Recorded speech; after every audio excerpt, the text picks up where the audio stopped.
Here's Stafford, bootleg out into the pocket, plenty of time, down the field, going for Calvin Johnson. He's got it. 20, 10, 5, touchdown. We are a point away from being tied. Back to pass, getting chased. He's back by the 15, throws to Michael Gates, and he caught it and fought his way in for a touchdown. Back at the 40, steps up, rolls left. He's got to go into the end zone right now. He rolls to the right. He's still being chased by Marcus Bernard. He rolls deep to the right. He steps up. He throws into the corner of the end zone, and the Browns are fighting for the ball. And a penalty, and it's going to be on Hank Poteet in the end zone. Stafford takes the snap, back to pass, looking, throws. It's caught in the end zone. Pettigrew's got it. Touchdown. Tie game right now. This is for the win. Snap back, ball down, the kick is up, it's good, and the Lions beat the Browns 38-37. Unbelievable.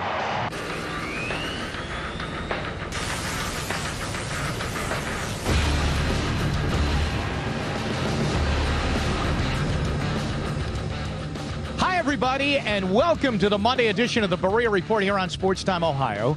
Jim Donovan along with Mary Kay Cabot of the Plain Dealer, and what a Sunday for the Browns in Detroit yesterday. It looked good up until the final tick of the clock when the Browns gave up a pass interference penalty in the end zone, allowing Detroit to get the ball at the 1-yard line, an untimed play. Matthew Stafford, who was injured on the ball that he threw into the end zone that created the pass interference, got a chance to come back in because of a Browns defensive timeout, and then he threw the touchdown pass to the rookie tight end Pettigrew, and then the point after was made, and that's it.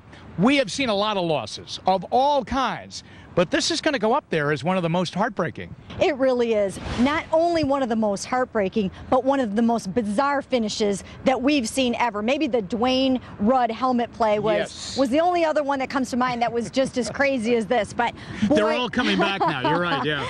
But boy, what an incredible finish. And we spent a lot of time talking to Eric Mangini today about some of the things about, why did you call a timeout there? That allowed Matthew Stafford to come in. Was it a good pass interference call?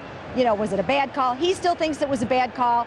He still thinks that the tight ends coach that ran out onto the field should have been penalized, assessed on the extra point. So lots of crazy things. Well, I got to tell you, when I was looking down there, I went pass interference right away. I mean, he was mugging the guy. I mean, he really was. And I just thought the flags came right out. It was more than one. And I understand this rolling around in the pocket, but still he was behind the line of scrimmage, put the ball up in the air. When the ball was up in the air, he was really doing a number on the guy. I really thought it was a clear-cut call. I would have been surprised had they not thrown it. But, people saying, well, it was the last play and there's a scrum, but this was a little bit away from the main scrum. It really was, but I will tell you what, the Browns are still steamed about it. They were mad after the game. I talked to numerous players who were very upset that play was called, that flag was thrown, and that nothing else was thrown. You could have called several things on that play, including perhaps offensive pass interference on the part of Calvin Johnson, and then to not do anything about the tight ends coach running clear across the field, which again would have been assessed on the extra point attempt, making that, not the chip shot that it was. Now, what Mary Kay is referring to, the tight end coach of the Lions was so happy that his guy caught the ball and tied the game up. He ran out into the field, grabbed the tight end, Brandon Pettigrew was his name, and gave him a big hug.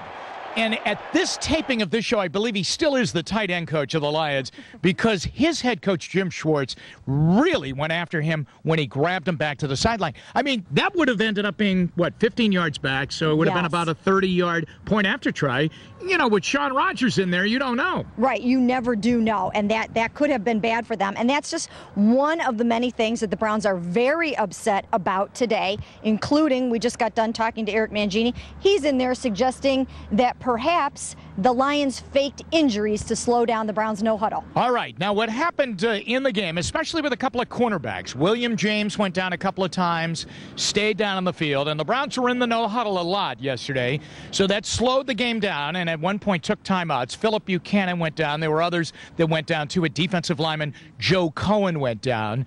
But that seems like, I heard what the line of questioning was today. But I have to tell you, boy, you better be sure when you make those kind of accusations. Absolutely. I mean, what comes to my mind about this is this is the person, that has gone through a horrible Spygate controversy. And here we are again with another one of his old colleagues from his Cleveland days, Jim Schwartz. And, we're going to be embroiled in another controversy here about, faking injuries now.